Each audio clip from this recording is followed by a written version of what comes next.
We know one thing, Steph Curry, he has to be great.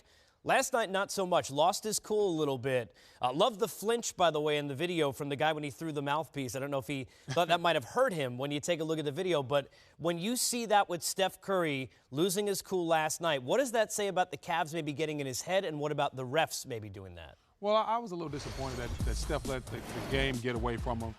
You see him in the clip, he's going to lose his mind for a quick second. He's going to throw his mouthpiece. He let the Cavs, he let the fans, he let the moment become too big for him. And I'm not used to seeing that from Steph. Normally, he's a cool, calm customer.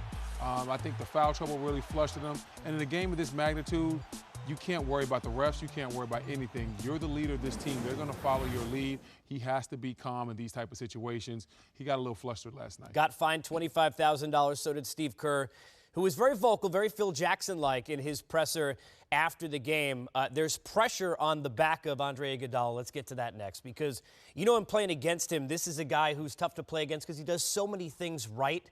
How important is it for him to be healthy enough to be effective, especially defensively in Game 7? It's very important for Andre Iguodala to be healthy because he's the guy that has to guard LeBron James for the bulk of the minutes.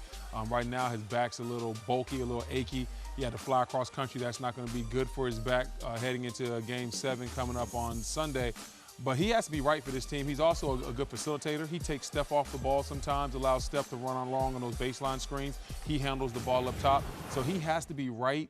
I'm not sure if he has enough time, but I hope he can maybe take a little something and get ready to get out there for Game 7. You know, we're going to talk about the other guys who have to step up. Harrison Barnes, we'll get into him a little bit later. But, you know, one of the things that we were talking about this earlier is the rotations when you get into the front court. We know about Livingston, we know about Barbosa, but if Iguodala can't play that much, you wonder who the guy is who can come in and take those minutes for him. Well, if Iguodala can't play, I think they might have to go with maybe a little bit more Sean Livingston. And Barbosa gave them some great minutes, too. He came in for a quick 14 points last game. He was very confident. He's actually played well all series long, so I like what he's given them.